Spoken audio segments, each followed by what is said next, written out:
think will quit? In the school. Who do you think will quit? You're wrong. You're going to get the shock of your life. No, it's better to burn out than fade away. There we go. He is not elite yet. Tell me one elite fighter he's beat. You want to see what the Silk said? Yes. I don't know whether to float or gloat. What size feet is he, Ben?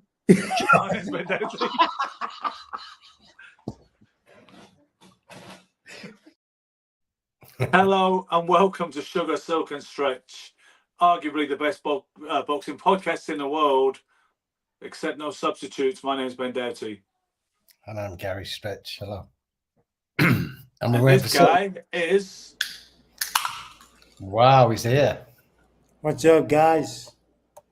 Oh, looking come on, handsome. You missed your cue, right? I just said, my name's Ben Doughty. He said, I'm Gary Stretch. And I said, and this guy is... Press the button. Michael Silk. Thank you. Not what's up, guys. That's not your name. Well, what a night. What a night. Well, you talk me through it, Silk, because I'm down on holiday at my mum's place in Cornwall, and I elected not to stay up last night. It's a big enough house, but I didn't want to be disruptive. Decided not to stay up through the small hours. I believe it was a marathon show, talking to Gary. That's unusually considerate of you. It is really, isn't it? You don't associate me with self-sacrifice and thinking of other people, do you? No, it's new, but we'll never cease to amaze us. Oh, what did it start off with? Why don't we start off with what it ended with? That would be the Crawford. Yes, I think so. I mean, Crawford. I've watched highlights. I get the picture that he was pushed close. Eddie Hearn was saying he thinks his man edged it, which most people don't seem to agree with. But he was pushed close and significantly, Silk. Some people, one of the narratives going around today, rebanding around social media, was he needs to forget all about Canelo Alvarez. Okay, so before we go into the fight, let's address that point for a second, and let's take examples from history to sort of like justify how one does not mean the other. Sugar Ray Leonard versus Kevin Howard. Sugar Ray Leonard versus Marvin Hagler. I mean, Canelo is not Hagler, and I think that people are just underestimating how difficult the guy was, and just because he didn't struggle, he in fact showed tenacity, patience. He showed unbelievable professionalism because he's the man, and not to get kind of lethargic. He was on cue for 24, for 12 rounds. I mean, I think that he showed incredible composure.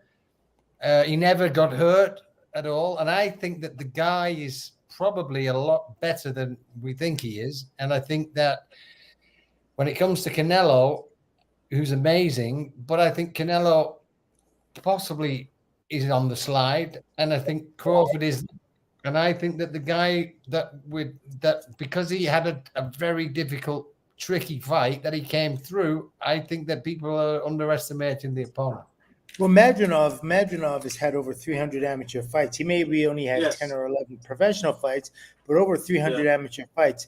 And if you haven't seen a style like his before, and I think that was the biggest problem for Crawford, he'd never seen anything like Madronov before, so he has to work it out as he's doing it. As in the fight, he has to try to work through it. And what happens is, like, Crawford got caught up in the arrhythmic style of Madronov.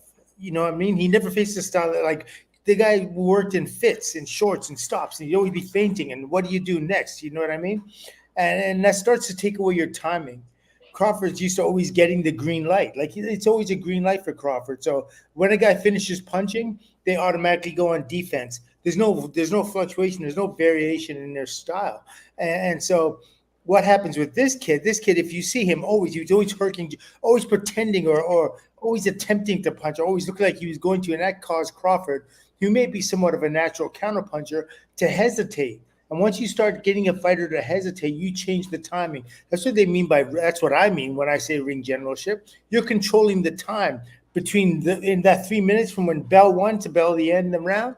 You're controlling that time in there, but with your feints, you're making a man do what you want to do, and you actually stop him from punching. And that's exactly what his style was all about, and it was very effective. I thought, he did push Crawford further than I've ever seen him push before, but it doesn't necessarily mean that Canelo is going to be able to. No, I thought it was an amazing display of again, Crawford's versatility, because, I mean, this kid is a really good fighter.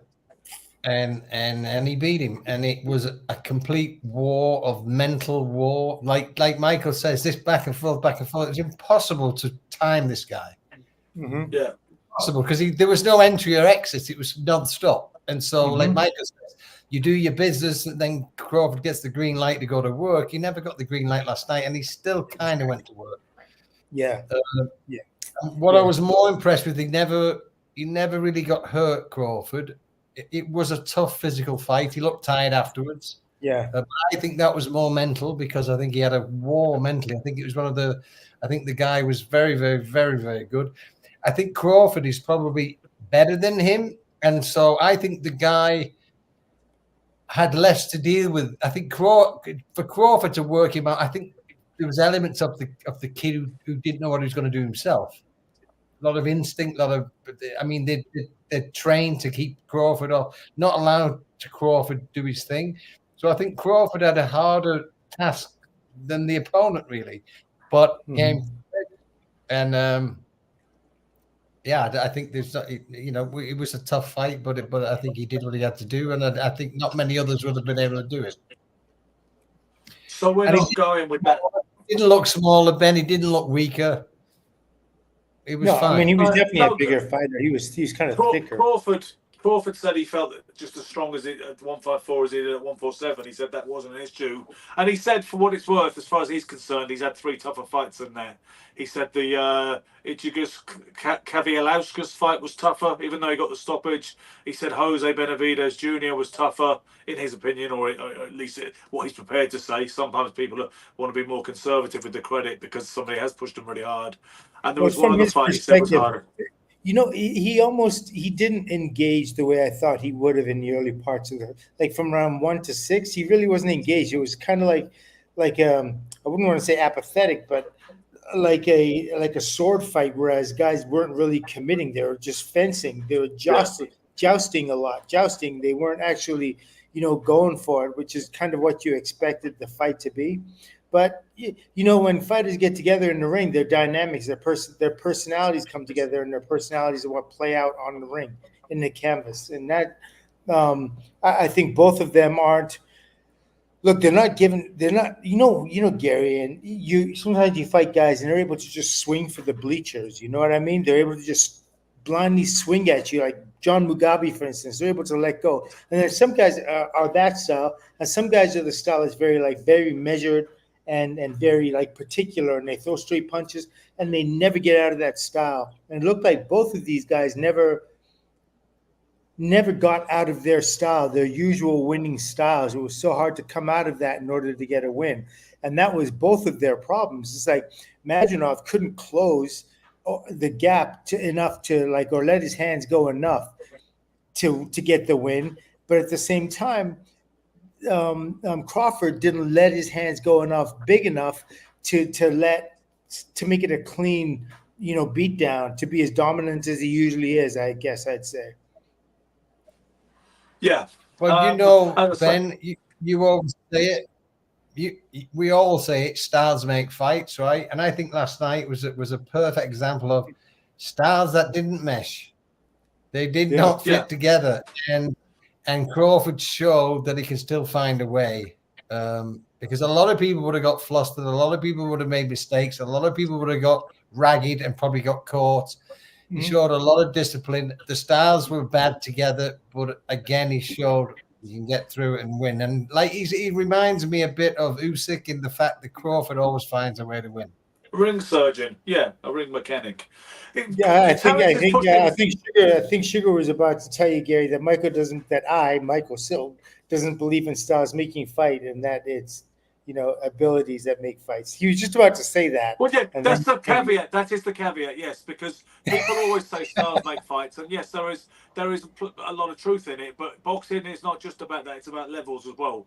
Because it's all very well saying stars make fights, and also when you talk about the personalities meshing inside the ring, Silk, also personalities and characters and drive and mindsets and determination mixed with physical attributes and temperaments and everything else. Yeah, I mean, sometimes it's almost like it's like a traumatic event. Maybe he's had that before, and all of a sudden he's experiencing it again. He didn't think he would experience it again, and it's kind of like, okay, so what do I do? Like, you know what I mean? And if your corner's not telling you the right things either, that's why I've always found like corner work is one of the. What was the corner work last night? I didn't hear anything, and that's one of the things that these guys keep missing on these when they're showing fights on TV or pay-per-view. They never show playing music in between or commentary talking. It's When you say styles don't make fights, let me ask you this: you've got to not admit, because I'm not saying you're wrong. You have to acknowledge. I love certain types of fighters. I love guys who come at me. I love guys who, and I like certain styles because I feed off them. So I understand the point, because you're normally correct when you say it, that it's the skill, but I do think the general type of style that. Yeah. Okay. So of course it makes a difference. Yeah. I understand what you're saying, Gary. So let's go like this. So if you were to say you like guys that come at you, right?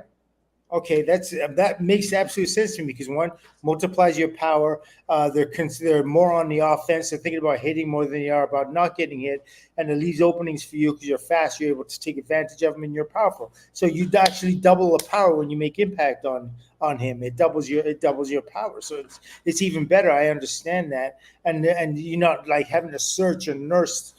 Look for shots and put yourself out. You don't have to commit and be first.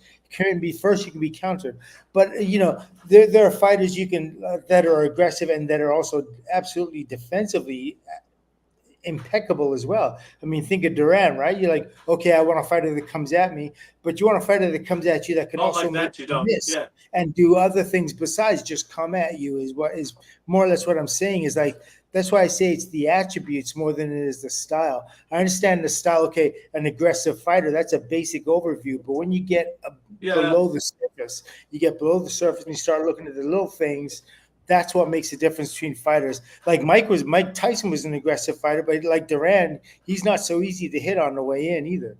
Not when he was good. No, certainly not. Yeah. So that was more. So yeah. So I mean, I think it's one of those cliches that it's a cliche for a reason, because there's a lot of truth in it, but it needs refining and understanding to the point where any kind of blanket application of it is not going to serve you well as a fighter, a coach, or a spectator. Quite honestly, on that score, there's no general in boxing at this level. It's all very specific. We know that. Yeah. Yes, indeed. I mean, that's why it's always desperately kind of simplistic when people say, would you say this is boxer versus puncher, or is this boxer versus fighter? I'd imagine that men of our kind of stamp, not that I'm putting myself with you two in any sense other than co-presenters, is that you're with us, so you must. Yeah, but presumably you find that overly facile when people say that about, is it boxer versus fighter? Because it's more subtle than that, isn't it? There's scarcely ever been a northern out brawler who's gotten to world class and has distinguished himself in boxing history, because they have to have some guile, even a Rocky Marciano or a Jake LaMotta, right? Oh yeah, Rocky Marciano extremely so in terms of his skills and abilities and the tools he learned. Here's the thing: a lot of people, I don't know whether it was based on Rocky Graziano or Rocky Marciano, but when they think about Rocky, the fighter, generally they think about Marciano, and they think Marciano was a face-first puncher, and he wasn't. They do think that. They do think that, and you know what? I didn't understand that for many years either, because I was so favourable to your kind of black American cuties. Obviously Muhammad Ali and Sugar Ray Leonard being my two heroes and blueprints. I was happy to believe Rocky Marciano was a wide-armed, swinging, indomitable brawler, face-first guy, but he wasn't, and I understand that today, obviously. Yeah, he had that really interesting. He dropped over. He was able to like cut guys' reach advantages down by the style in which he incorporated, which was he'd lean back and down to the side, and he'd catch guys reaching. Like you'd have to reach in And in order do you to know get what, it. Silk? I mean, getting back to that thing the other day, or that recurring thing, he was kind of on his back foot sometimes as he prowled and went forward. That weight, his head is off the line, and his weight is on the His rear head's foot. offline, and his weight's in his back foot. And, it's interesting because I was the other day I happened to go past round 5 with my fight with Frank Tate, and when I went back, you actually watched it. The video nasty. Not all of it, part of it. I saw how my trauma kind of caught up to me. So tell Gary about that sometime, because I'm not sure he realizes you have an issue with watching that fight. I don't know if you've discussed it with him. Yeah, no. Well, I was just going to say first before I go there, because I'm going to forget what I said. That he told his corner man, I forget his name. Jesus Christ, Jesse Reed. Jesse Reed told him, you got to get on your back. He said something about the back foot. And I remember that, and I was just like, wow, okay, so this term has been around. It wasn't like they say it today, like how they mean it. How we said it as fighters and how they mean it today are different things. But the term has been around at least since 1987, I guess. Absolutely. But, all right, staying on track, if we can talk a little bit about the Canelo scenario with Bud, or where Bud goes from here, then we will address the other fights on the bill, with the heavyweight draw and the Bacoli minor upset. So, Bud, see, I would like him to fight Jaron Ennis unless it kills him to make welterweight anymore. And I don't care about the arguments about big risks, small reward. So before you go any further on that, Ben, what about the fact that like Ennis? His last fight wasn't the most impressive either. And you have Crawford, and that fight wasn't the most impressive, like in terms of a setup to something grand between the both of them. How do you think that plays out? You know what I think's the fair thing to do? You know what I think the fair, like Ennis, if Ennis got the fight now with Crawford, it would be a bit of a gift to him. Yeah. It would be a huge payday. He's not really earned it. He's a great well, it's more than a prospect. He's showing incredible. I mean, I love him. But if you're a businessman, you would say Bud, who has not been the most commercial fighter in his career, he's had a lot of tough opponents and done it the hard way when he didn't have the big promotions behind him. He's finally got to a position where if he can go earn $100 million to fight Canelo or something crazy, how can anyone expect him to fight Ennis? I'm sure if he fights Canelo, I think he's earned the right to get generational success for his family. Yeah, he's had a lot of tough fights. He's not a young man, Crawford, so he deserves this big payday, and then if he comes through it, or even if he doesn't, he can fight Ennis. And I think Ennis should go and fight someone of certain caliber to earn that kind that he's currently got. Yeah. But is that honestly how we should be doing it, though? Is that honestly how we should be doing it? Like, is that fair? Of course, it's fair to Crawford, but would it be fair to the other fighters to say, well, he's got this fight, he's got an opportunity to make generational wealth, so he should be allowed the chance to make that.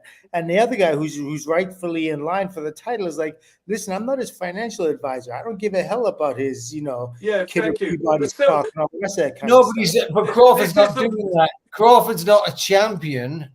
He's not a champion.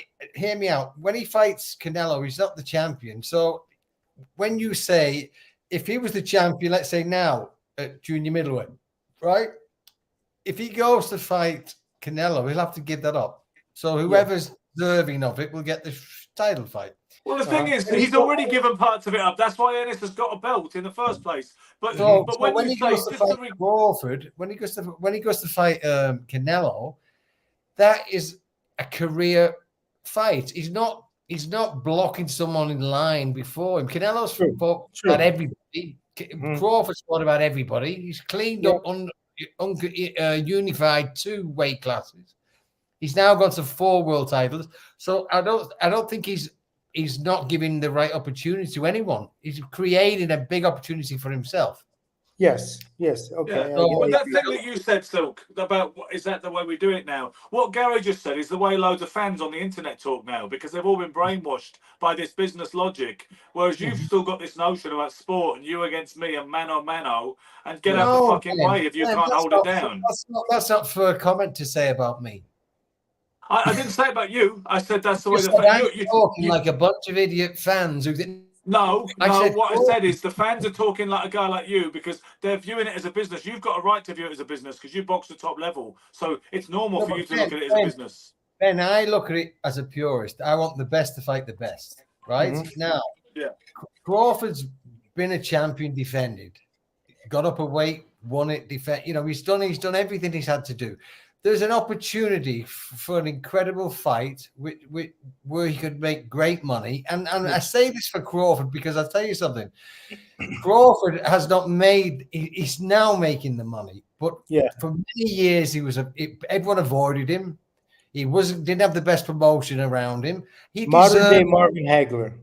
He deserves a payday because he's put in the time and I never said he didn't deserve a payday. All I said, if you recall, was I'd rather see him fight Ennis. That was literally innocently just me sitting here in a kitchen in Cornwall would rather see him fight Ennis. I get why he won't do, and I understand. And I was actually going to say let's talk about the possibility as it stands with Canelo. There's always going to be an Ennis, Ben.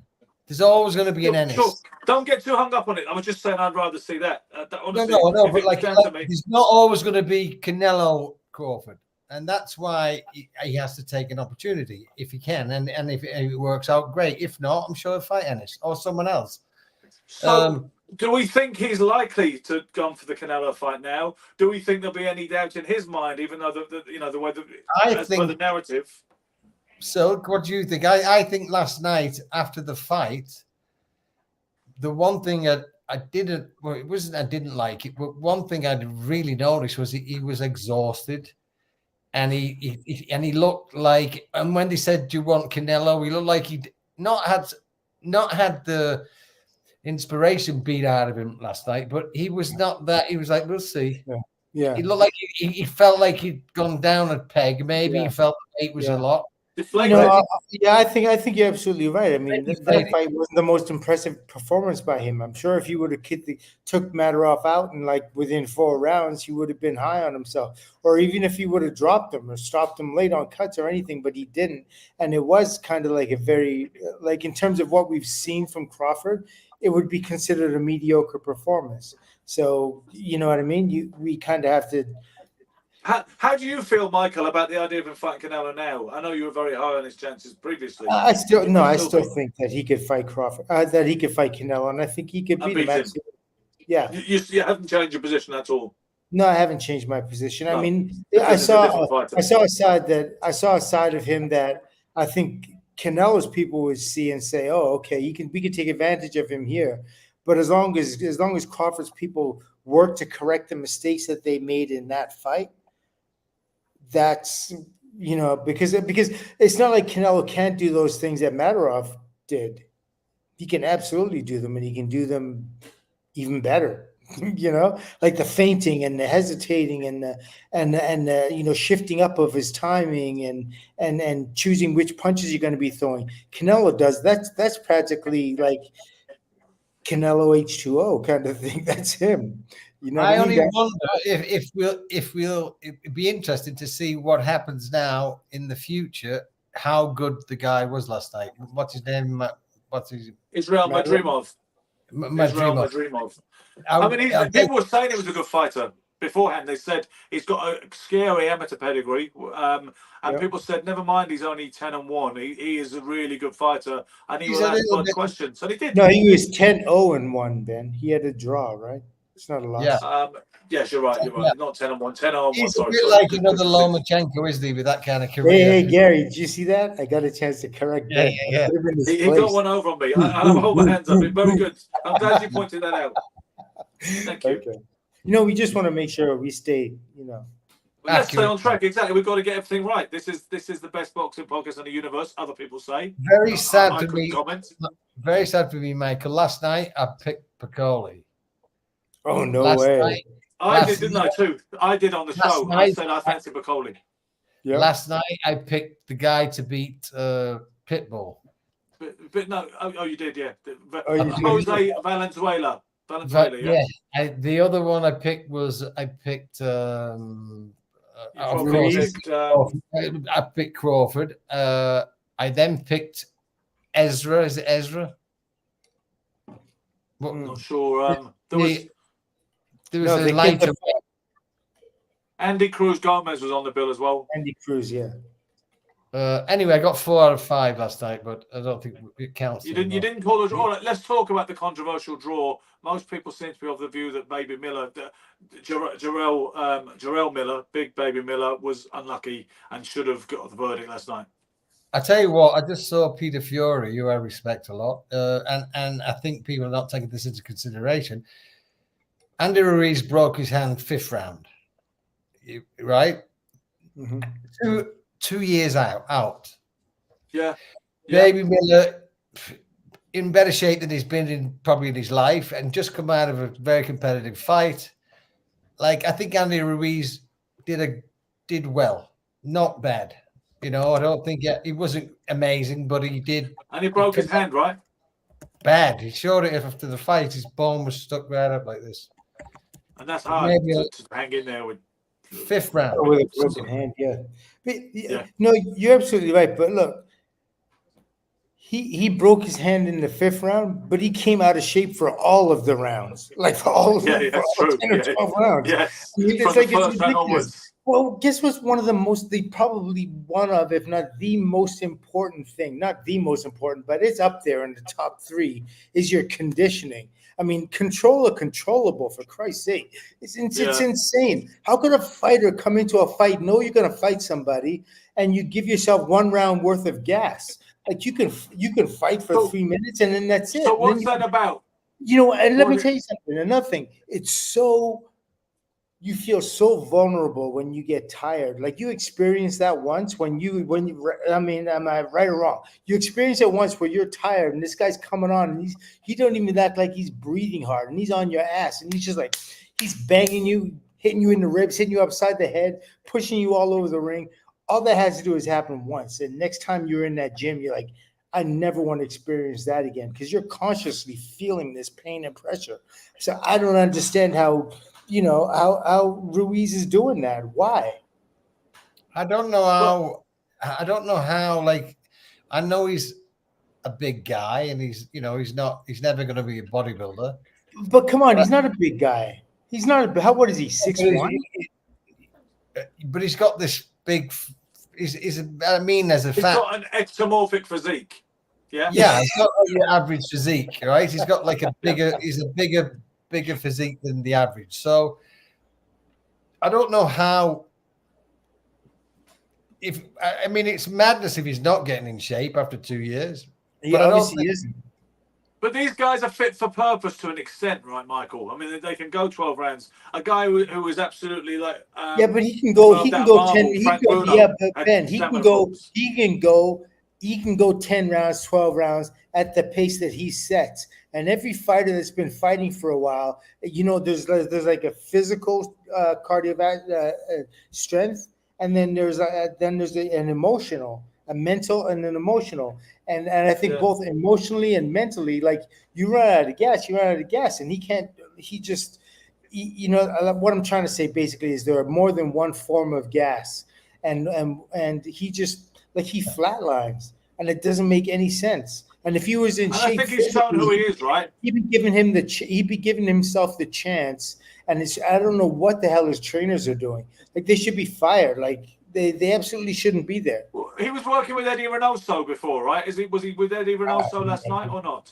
I have no idea. He's moved. He's got his own team now, completely new team. He trains out of his house. Okay, so there you go. I can't even say that's bad, because it was just the same before. You know what I mean? We've seen him. The kid has great talent. He really does. He understands. He sees the punches. He has quick hands. Has good reflexes. He has good defensive instincts. But you know what? You have to do that over more than just one round or the first minute of the first round, and then just being okay with the guy hitting you and looking sloppy and like falling all over the place is just ridiculous. I don't see. You're not there to win, dog. You're there to like. It's the only thing you know how to do. You're a heavyweight. You can make money off going it. through the motions. Yeah. It's And to me, you saw that, Michael. You saw that when he scored that historical upset over Anthony Joshua in June 2019, and then he went partying. The typical cliche: he went partying, he was eating, he was relaxing. It was newfound money. It was bigger money than he'd ever had before, and he was getting slapped on the back a whole lot, no doubt. And then he's never shown any dedication or drive. Absolutely, consistent with a champion ever since. He hasn't shown that kind of desire. Absolutely imploded. Now he's a very charismatic guy. Like you look at him and he's smiling, you're talking to him, all the rest of that kind of stuff.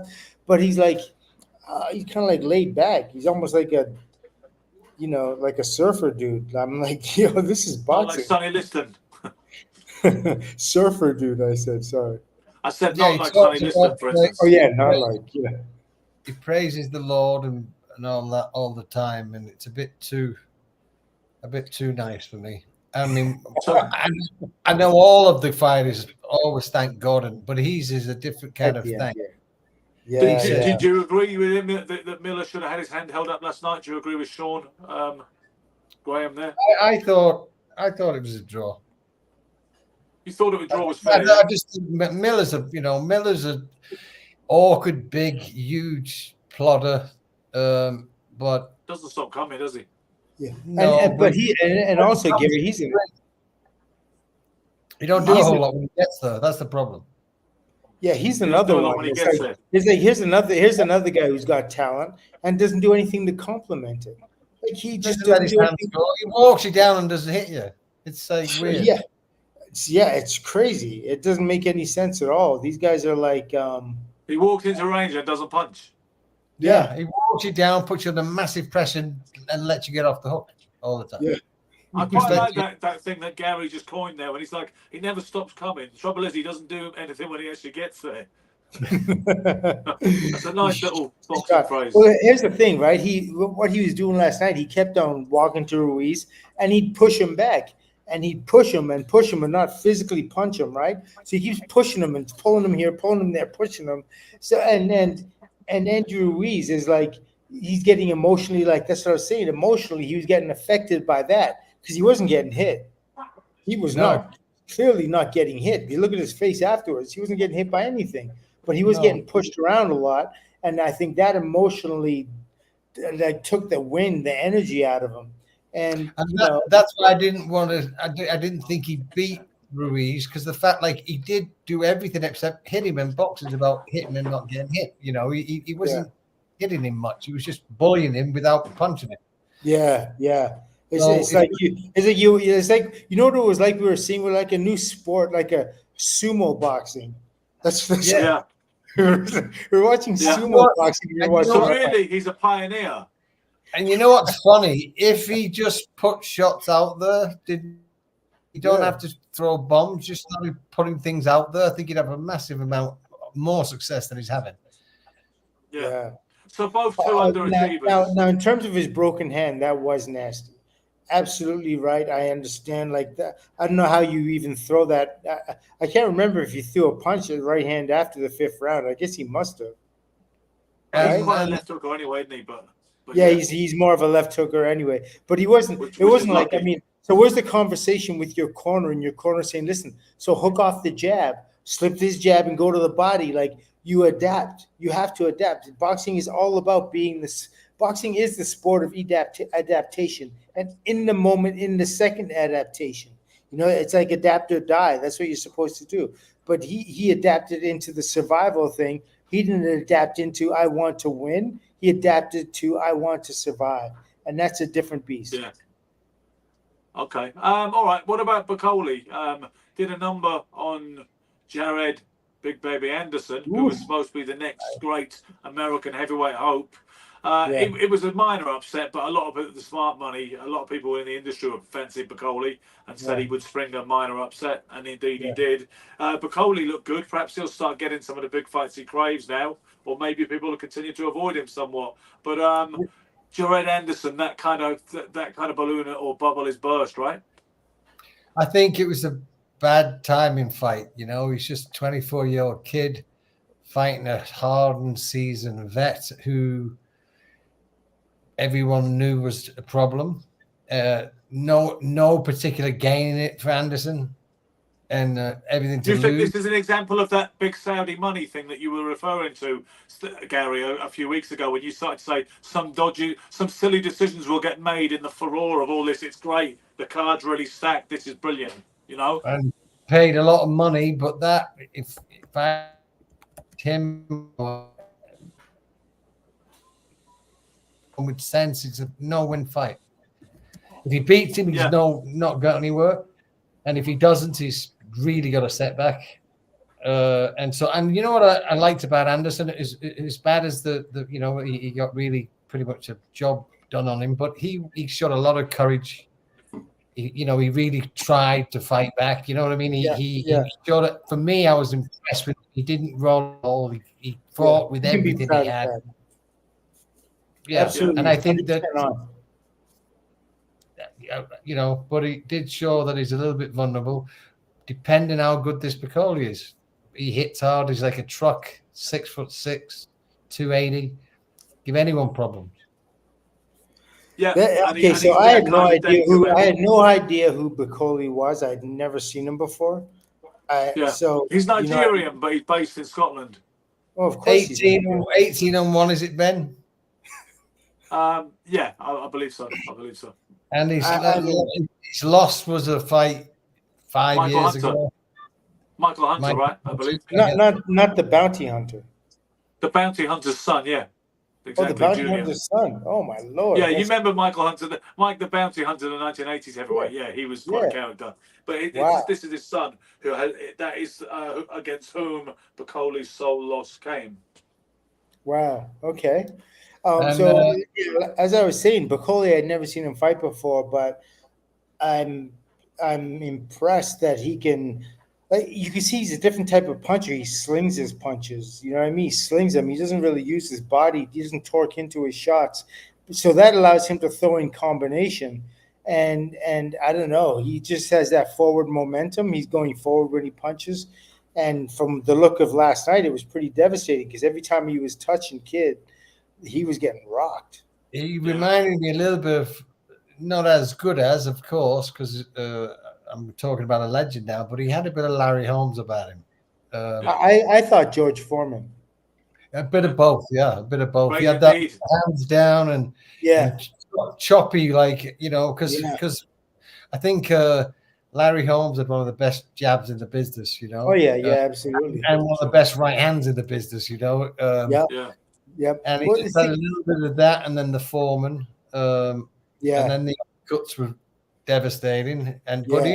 But what's amazing was he caught him with an uppercut, and then he made sure he caught him again with it. You know, he didn't just do it.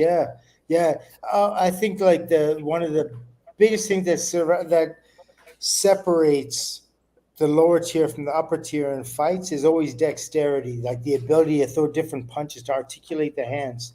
And that's what he was able to do. Like, as a big guy, I'd never expected him to be able to do that kind of stuff. Like, his fistic agility was off the charts, I thought. I was like, wow, okay. And so he's something to watch. Like, I think about Bacoli, and I think about Bacoli with anybody, like Tyson Fury, Alexander, you know what I mean?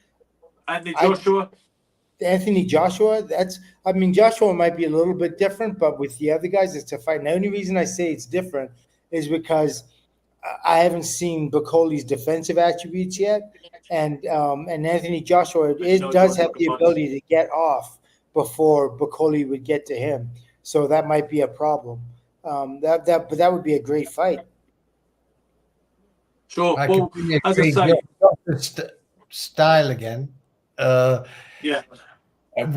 be a problem for Bacoli. I think the sheer size of Bacoli and the lack of punching power, let's say, from an Usyk would create a problem for Usyk. Someone like Bakoli, Usyk is so big, so strong, aggressive.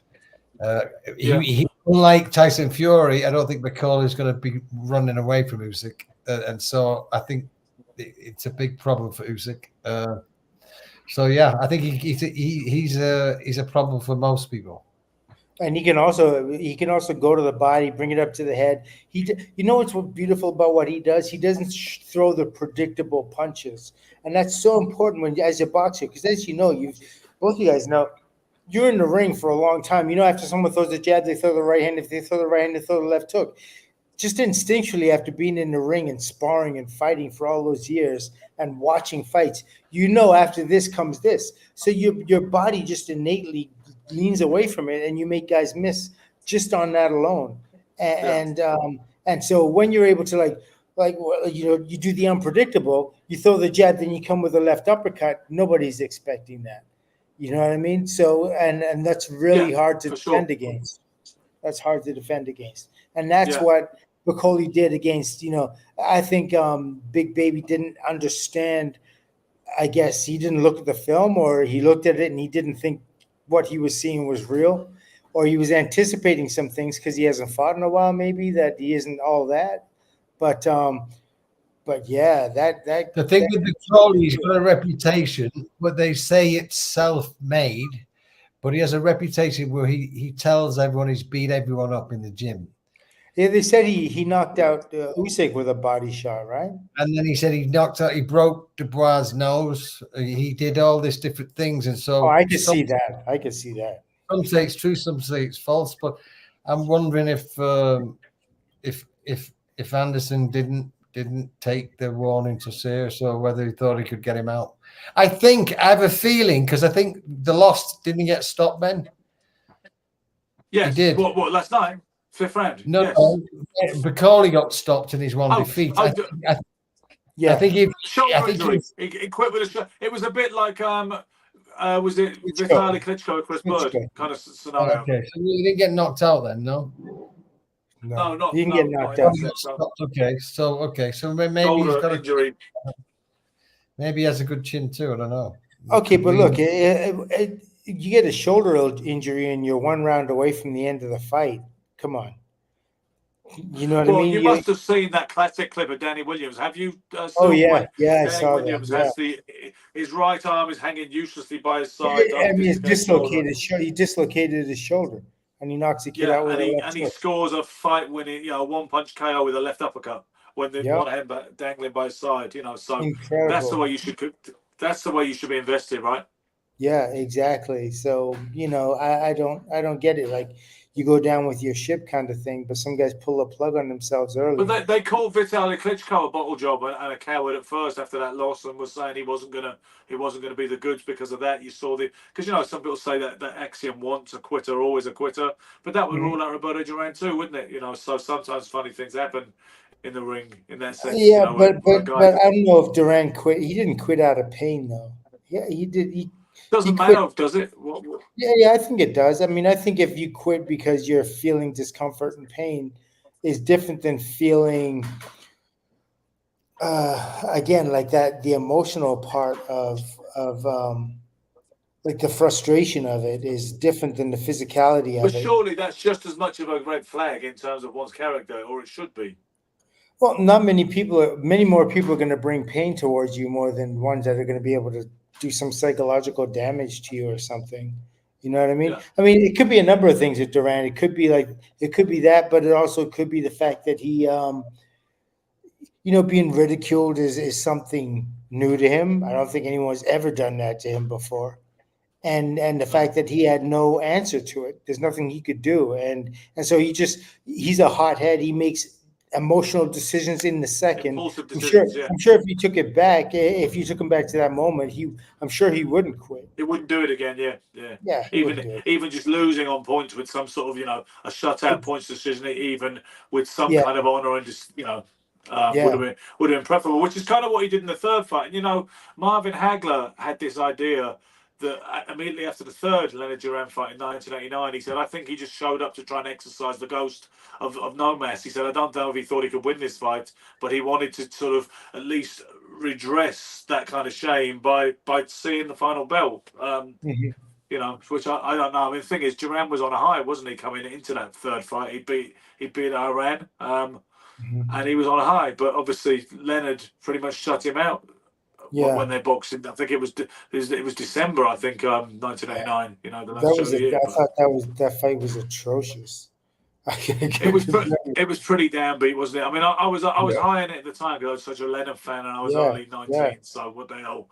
But looking back at it, it wasn't exactly. It was a little disappointing, particularly since Bob Arum said, "I truly believe this will be the best fight of the three." Which he's a promoter. What's he going to say? Especially Bob. Bob has never been. He's never been held back by the strict constrict of the truth, has he?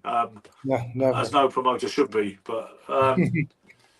But yeah, not many fighters, regardless, not many fighters could exercise that ghost and outlive that stigma that Nomas brought on him. It was only because Duran was Duran, I think, that he actually escaped from that box that threatened to put him in, you know? Yeah. Well, he absolutely earned it. The man's a legend. He's one of the greatest of all time. So simple as that. Yeah, simple as that. No argument. Before we move on to another subject, talking about heavyweights, I never got to discuss this. Go on, Gary. I'm shocked about the promoters that I'm listening to, the general people talking about Derek Chisora. I love Chisora. I think he's been incredible. He's got the biggest set of balls in the world.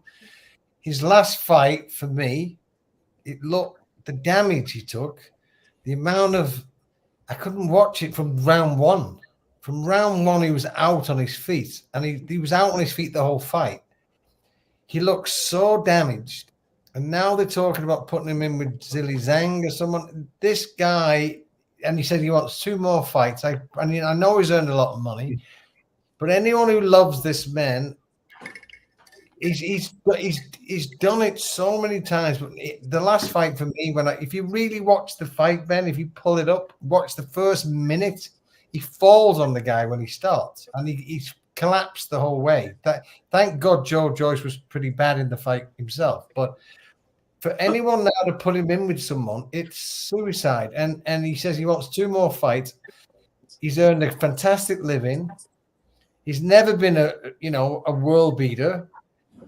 But if he has 2 more fights, I guarantee you the living that he's earned, he will not enjoy with his family because he will not be capable to enjoy it. And I think it's imperative he retires now because you think this is an absolute neurological health issue? Dead man walking now. And I hate to say it because I love him. Love his personality, love about him. From our private conversation, I know that you're very opposed to any promoter who chooses to put him into another fight and to big it up and to market that, aren't you? For me, they say they love him. They don't love him to do that. I wish you could pull up the fight now with Joe Joyce. Watch the opening 20 seconds, Ben. Can you do it? I didn't really. Can't do it right now. I didn't really see it like that. I mean, maybe it's because I'm not as close to him as you are, and I haven't seen as much of him in his career. If you can pull up the first round and just pull up the first round, and then when we compare him to every other heavyweight active now, watch what he does from the bell. What I'll do, Gary, I'll make a reel from this particular segment of the show, and I'll edit in the clip that you want. I'll put it in there.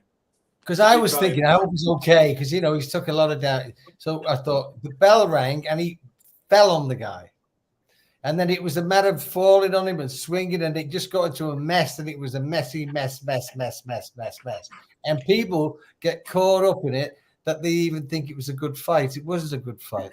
It was that both of them were that bad. It was even. But when you're talking about speed, switched on, technique, power, it was just. Yeah, but they never were that. Neither one of them were ever that. I'd never seen them.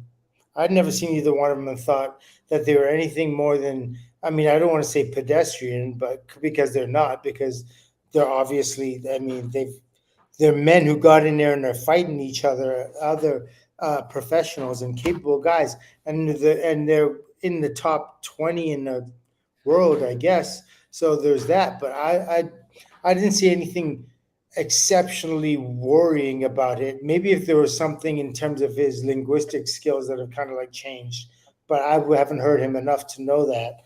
I didn't expect anything more of him physically when I saw him fight. I thought that was him from the guy I saw fight, a couple of times before. I didn't see anything in terms of. I didn't think I saw any deterioration. I didn't see any slippage in terms of ability. For me, I saw a great deal, and I watched closely because I say this, and I may get some flack about it, but I really like Derek Chisora. I think he's a handful. I like him because he's an individual, and he beats at his own drum. He's not politically correct half the time, but I think he's got a great sense of humor. I'm a fan, but it's gone too far. And there you go, Gary. Gary, what's that? You said you have plaque. No, I got. He actually went away to do that gag. You want to borrow some? You want to borrow some tooth floss? You said plaque. I said I'll get some. What did he actually say? Oh, flack. He said I may get some flack for this. That's it. But you knew that anyway. I hope people take it the right way. I hope I don't prove them wrong 2 fights down the line. But remember this conversation. Okay. Yeah, you think it's that important? I think it's that serious for himself.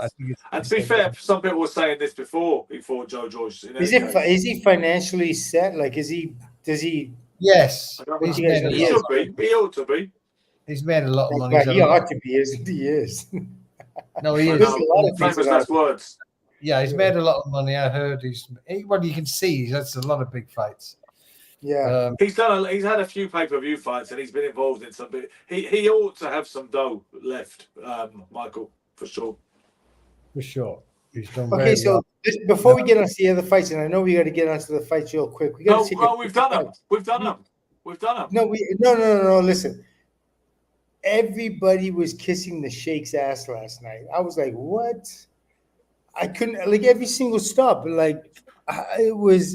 I understand that he's the newest thing in boxing, and everyone wants to align themselves to him because, that guy. He is the golden goose of boxing. But every single person was just kidding. They gave him last night. Did you see it, Gary? They stopped the show. They did. A Slim Shady did a concert, and then they stopped the show to give the Sheikh an award for changing, the guy from the Las Vegas, was it the Las Vegas or California Board of Boxing or something, gave him an award for California. I think it was from Vegas. He came there and then they gave him an award for being the newest face in boxing that's generating millions. I don't even know what it was, but I was kind of like, apply the brakes. Like, what is going on here? This man really is. If he wants, he is running boxing because everybody is just like kowtowing, bowing, everything. The Sheikh. Have you seen what Sean Graham said? He said the Sheikh is the Neo Kinahan and only slightly less ethically dubious. That's quite a loaded. What is a? I know. Whenever I hear Neo, it never sounds good. You know who Kinahan is? You know who Kinahan is? You don't, do you? No. You do, don't you, Gary? What's a Kinahan? He was a big backer of boxing. I think he backed a bunch of Fury's fights, but he's a very famous, very respected outside of.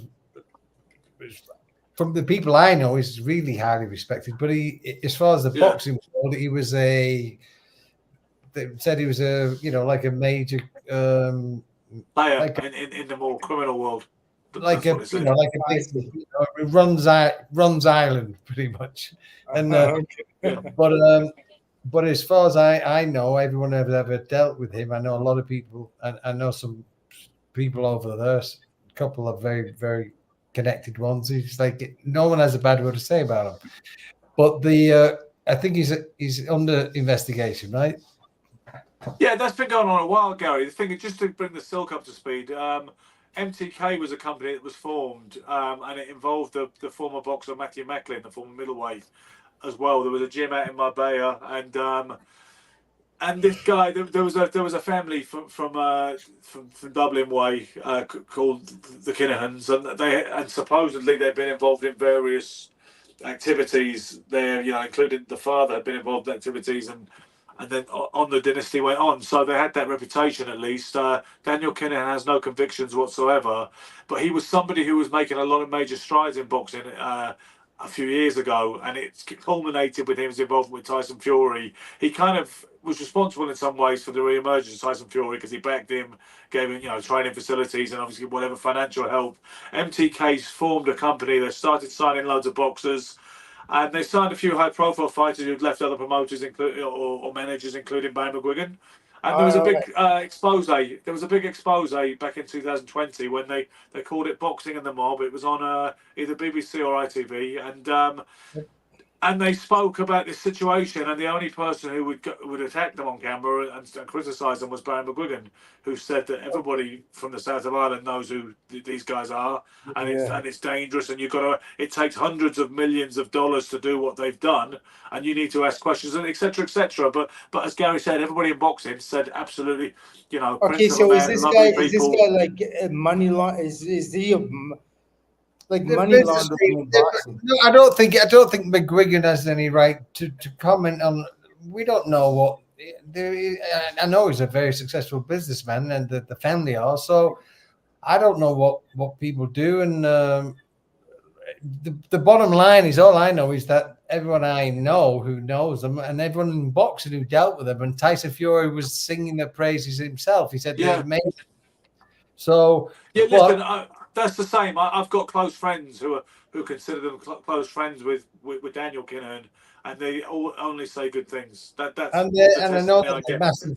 So guys, ultimately what I'm trying to say, the point when I bring this up is, everybody who gets in the ring, fighters, as soon as they finish fighting, they turn to Turki El-Sheikh and they smile and bow and genuflect and all the rest of that kind of stuff. Sorry, genuflect isn't the right word because he's Muslim, obviously.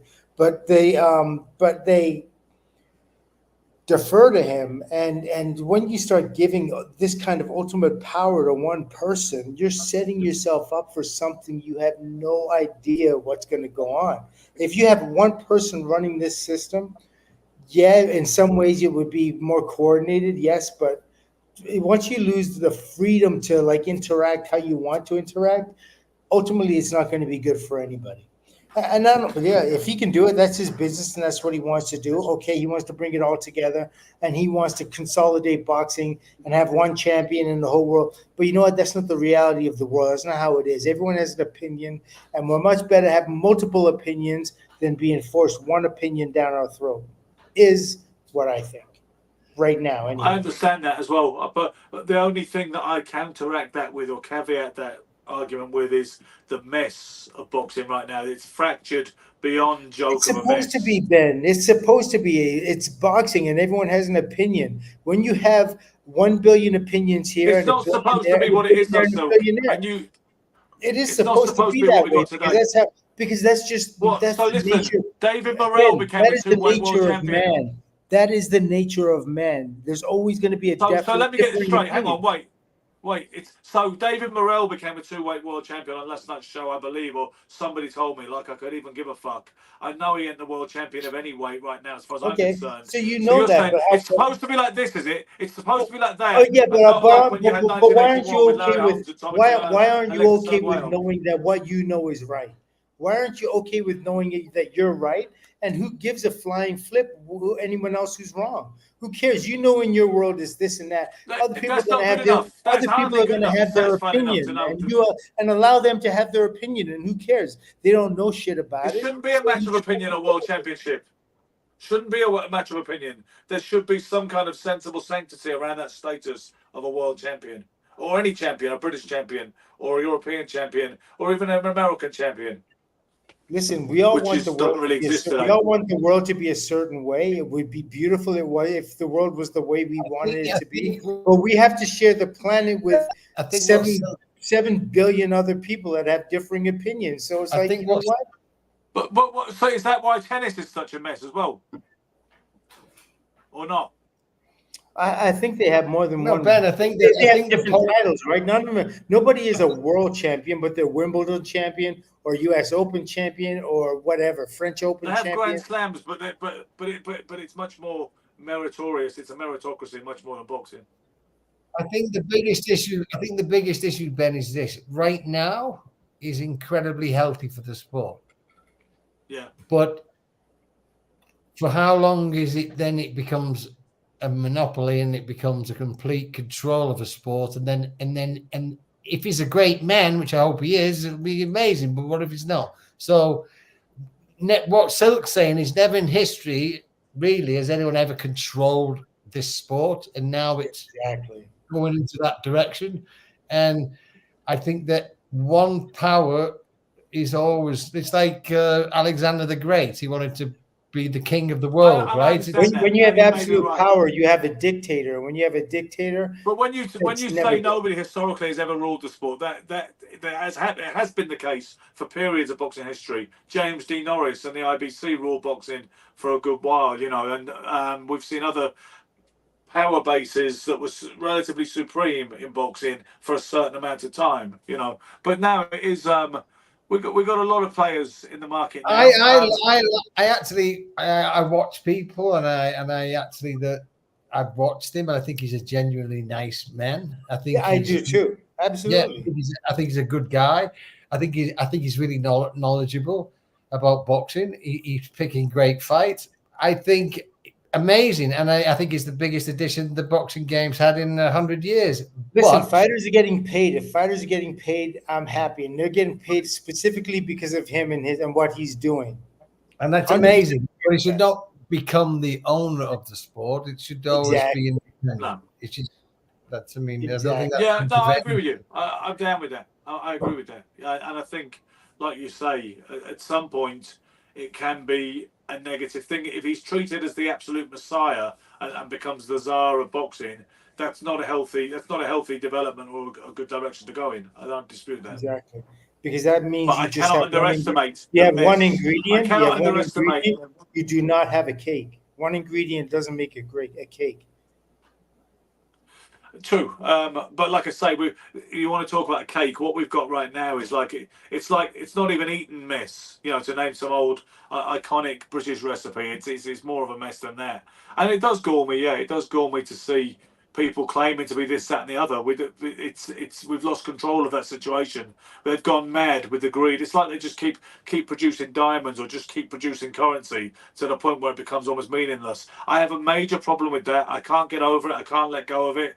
Maybe one day I'll be all serene in a rocking chair and older. No, now, you will be able to, Ben. You know why you'll be able to? Because you'll understand that the world breathes, that life changes. There's a living organism. There's many organisms on this planet, and it's going to go in and out of fashion. Like things are just going to evolve and devolve. Well, things have got progressively worse in the last 50 years. What was the comment Sean made then? Well, Sean said he's also very ill and has delayed medical treatment to accommodate boxing, which is bonkers, but testament to his feelings for the sport. That would be the Turkey al-Sheikh. Wow. Okay. Federico Martone says Ben and Silk are both right. The Saudi sports washing fund can be a force for positive change in the fragmented. It's right that it's an embarrassing God delusion pantomime we all have to join in. But he says we're both right. But me more than you. I think probably me more than you. That's probably what he thinks ultimately. If push comes to shove, why would you? I mean, he probably subscribes to the old axiom that a larger day helps you work, rest, and play. So why wouldn't he be loyal to that? A larger day and night. A larger day and night. Yeah. No, but for real. So hey, listen, we got to get to these other fights real quick. Who else fought? Well, so we already did them. We spoke about the heavyweight draw. We spoke about everything. Okay. We spoke about Bacoli. We spoke about the main fight. We don't have to speak. No, we didn't talk about Pitbull and the other kid. We didn't say we had to, and at no point did we predict those fights. Anyway, we didn't preview them. Bless you. You know, Forgive me. Do you want to talk about Pitbull a little bit? Because I know that was a minor shock. It was nothing major, seismic, but it was a minor shock. You seem to think that maybe... I didn't know if I necessarily gave the decision to the kid. I think he obviously boxed he boxed very, very well and everything, but I didn't necessarily give it to him because sometimes a guy's doing something that we didn't think he would do, we give him more points than he should. You know what I mean? One thing that it did show in terms of Pitbull, he has one way of fighting. He's a one-trick pony, and if that trick isn't going to work, he's going to have a problem. He doesn't have the ability to shift up and change, or again, his corner people aren't teaching him right or telling him right. This guy kept on like turning out to the right? Wasn't he a southpaw or something? Yeah. Yeah, he's a southpaw. Venezuela.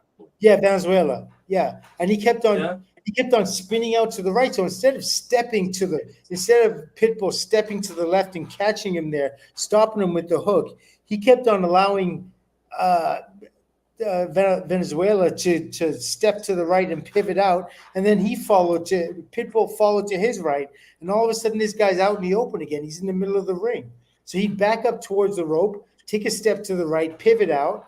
And Pitbull with a left hook, he'd make a miss because that's what's going to happen every time. And then he's got open space again. So there was a lot of things, like we saw a lot of things come undone in Pitbull. Like, and everyone else is going to look at that footage now. And unless he starts, adding more tricks to his arsenal, he's going to be an also-ran kind of thing. The blueprint is there. Yeah. Yeah. I tell you what I did see last night, what was interesting. I saw Lomachenko and Shakur, and I think that's going to change the whole aspect. It'll be them two now instead of him and Tank.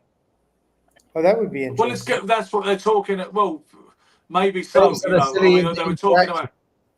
Yeah, but they were talking also about Tank. Sorry, versus Shakur. They were talking also about Tank versus Shakur because Lomachenko. By the way, Lomachenko, we had this slight difference of opinion with Gary about. Gary said, no, fair enough if he needs a rest or he's not feeling it. Somebody pointed out on Twitter, I think it was today, Lomachenko's boxed once in like 12 months and he needs a rest from boxing. They said, how does that work? But well, they say every time you have a fight, it's like Sumanari, and he had like 350 amateurs. So the amateur fights is what it is. I don't. He said last night, I don't want to talk about boxing till New Year. I'm spending time with my kids. New Year, I'll get into a fight. And I thought it was fine. You know what? Look, if this guy had 300 odd amateur fights, do you know how many sparring sessions this guy must have had? 400 amateurs. And so 400 amateur fights. How many sparring sessions this guy must have had in order to, like, he's sparring probably like, let's just say 10 rounds a day in his amateur career for every day of his career. Crazy. But you don't necessarily spar that much, do you? If you're fighting that much, you don't necessarily spar all the 10 rounds a day. Of course you do. Yeah, of course. Not if you're fighting that often. Of course. Because I just don't think you do. Not in the amateurs all the time. Not necessarily. Sparring, yes. Especially when you're working with a club. As an amateur, you spar as much as you can.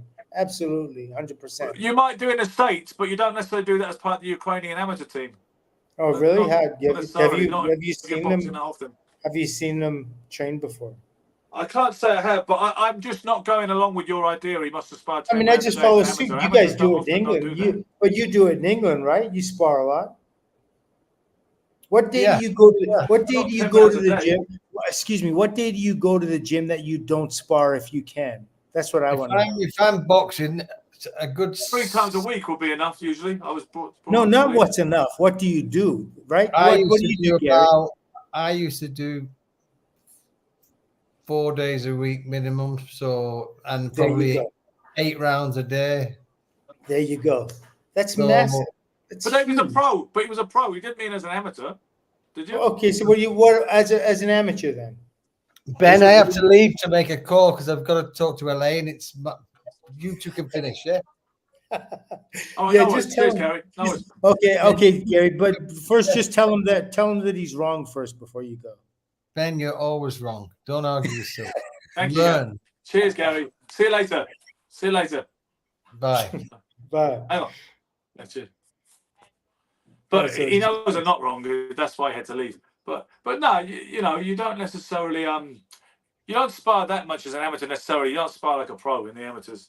And you come in. I've seen a lot of good amateur clubs where they come in for 2 rounds and they go out again. Then they get put back in a bit later. That's the practices I'm aware of. Yeah, of course. But I mean, we're just talking about punches being thrown at you, and even as an amateur, you know, you're doing like 5-6 rounds. You know what I mean, of sparring a day. You're not just doing 3 2-minute rounds because you're a beginner. You're getting the rounds in. So, and again, it's not like the guys are that advanced that they're going to be batting your brain around, but you still don't. Not all amateurs train every day anyway. Yeah, I don't know. I don't know which ones don't. But anyway, so where are we with? I know Gary didn't make any calls, so his record hasn't changed. But where are we at? So you're of 30 predictions you've made so far, you got 22 right and 8 wrong, and you have 73%. I've got 24 correct and 15 wrong over time. So I'm on 61.5% success rate. Gary has 63% success rate. Ooh, you guys are real close. Yeah. Well, this is getting interesting.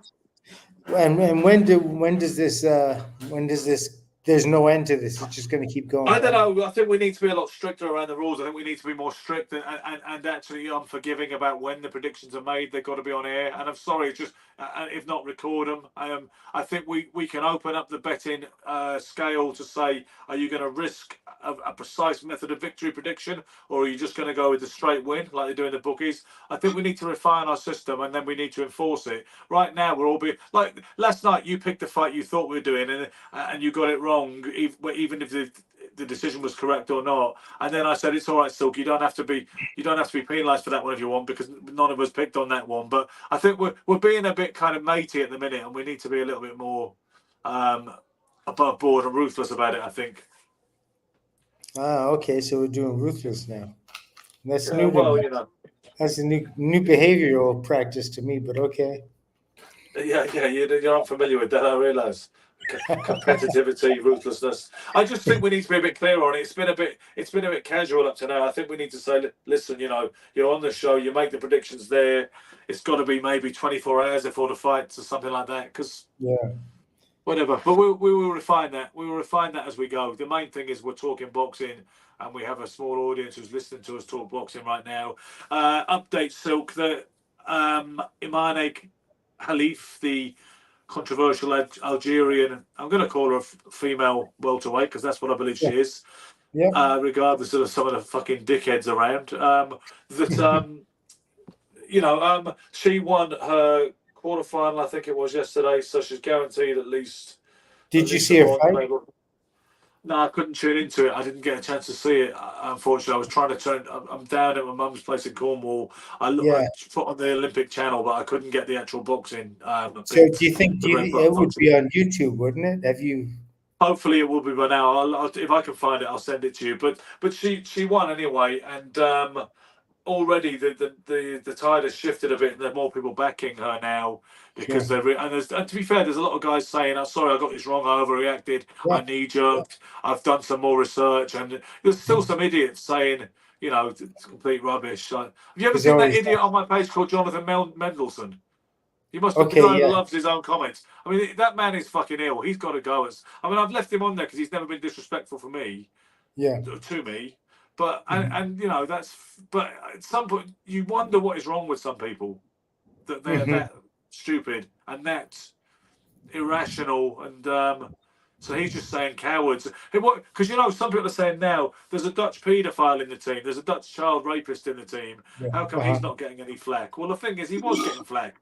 The people were ripping on him a few weeks ago. Then they shifted the hate sites onto the Algerian boxer instead, and now it's back on him. But the thing is, obviously, it certainly didn't hit the same nerve as the Algerian boxer. I had never heard of that guy until just a couple there of you days go. But Jonathan Mendelsohn was saying that what Khalif's doing is worse than what the child rapist has done. And what? No, he didn't say that. Well, I know, but this is what I mean. I tell you, the man is ill. You know, I mean, he's comical, And I guess he's harmless, but he's not right in the head, you know. And unfortunately, when you know yourself, you can. These are the kind of people you can attract sometimes when you have a certain profile on social media, and you mainly major in discussing boxing. You're going to attract some of these clowns, you know, that spout this bile all over the place, and that's one of those examples, unfortunately. But I am interested to follow the rest of Halif's progress now.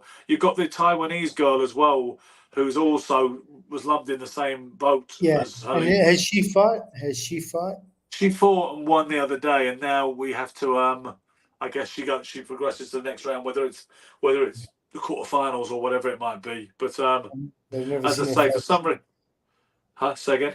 I'd never seen her fight, but did you see the women's? Was it the 100 or 200? There's this Sha'Carri Richardson from the United States who was favored to win, and there was another sprinter from an island, like a Caribbean island.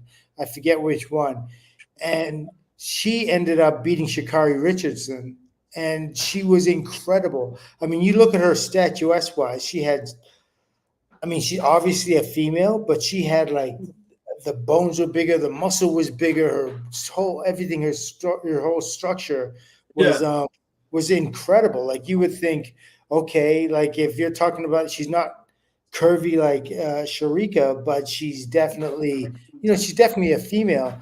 But that's what I'm talking about. Always like the spectrum of physicality, the spectrum of sexuality. Oh, did you ever know a British shot putter called Fatima Whitbread?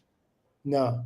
I mean, you want to talk about? I mean, but people like Piers Morgan, you know, a guy who's got a big profile over here for arguing with people about stuff. Yeah, I know of him. Yeah. He's saying, "Oh, it's obviously, you know, if this is a biological female, I'm a biological aardvark." Well, that's just dumb, because show him a picture of Fatima Whitbread and say the same thing. Then you know what I mean? And since when have these things been judged on aesthetics? You know, he really should take a long walk off a short Piers. He really should. You know, in fact, I'm going to tell him that you said that. I'm going to tweet that tonight. Yeah, but yes. But, you know, it will be interesting. It will be interesting to follow the rest of the progress. But, you know, I don't want to give it too much attention still, because at the end of the day, I'm into boxing. I'm about boxing, and I don't want to attach myself to excessive coverage of something that's been sensationalized and scandalized, because ultimately it's only the women's welterweight Olympic competition circa 2024, isn't it? And that's what it should be treated as, really, you know, rather than some cause célèbre, which it's become.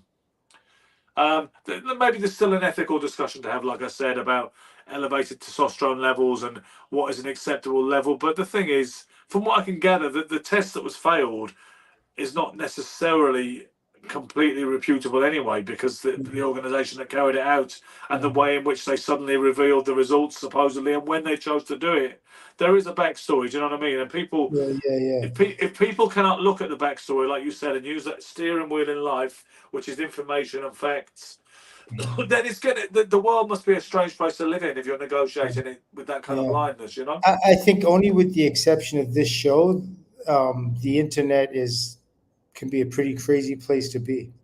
It can be, you know, and somebody said, I think it was Federico, when he said it was a fair and balanced show he called it the best boxing podcast in the solar system, which that's high praise. But for our sins, we do try to approach things from a reasonable investigative basis, don't we? You know. Yeah. I think that you know, always. I mean, try to be fair and balanced, as the saying goes. You can't always do that, because the information comes into you. The information comes into you, and you automatically, like, the first thing people do is how would they handle it if it hit them? That's the first thing people are always going to do, and it's hard for them to get out of that.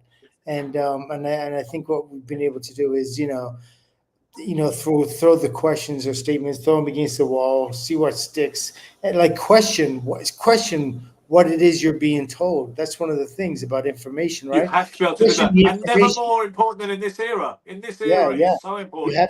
Because otherwise, to question it first. But because sometimes you just have to be like, I think what happens is some people feel like they have to be quick, otherwise they miss giving their statement, or I know that I have too. I'm like, I'm gonna miss giving a foundational statement at this moment. So I'm gonna take this moment, even though I'm not totally up on it. I'm gonna state how I would feel. And how I feel and how anyone else feels is absolutely irrelevant to the truth. And so, but to wait for the truth to wait for the truth to come out sometimes is the hardest thing to do as human beings. As you know, we kind of all, that's what we do. We project as human beings. This is a great quote, as it were, here from Federico, and he says, compare Piers Morgan's physical capabilities to Ben Johnson's if you want to see the vast spectrum within the same gender that Silk is referring to. And I know as well, I also know that you saw someone's comment about Henry Armstrong having a 3 times the size enlarged heart, which gave him an unfair genetic advantage over so many opponents. So should he have been vilified just like the Algerian? Because his heart was too big. Yeah, I mean that's what it's all about, right? Like lots of times we talk about races and the difference. Well, you talk about like long distance runners, people would say, like say marathon runners, of course they have longer legs, they're African, they're built for a different type of, they're acclimated to different things naturally than other people. But sometimes it's the fact that you just have a bigger pool to choose from because there aren't a lot of options. So you have a whole bunch of people, let's say from the Middle East or Africa, that are incredible middle long distance runners, but it's also because there isn't a lot of opportunities for other things. Whereas, you go to a lot of European nations, you may not necessarily be getting the best long distance runners because there are so many other options of things you can do in life, or distractions, or whatever way you want to put it. Yeah. Which may explain about the American heavyweight dearth or drought that you experience. Absolutely. 100% on that. I mean, one, basketball, you're going to get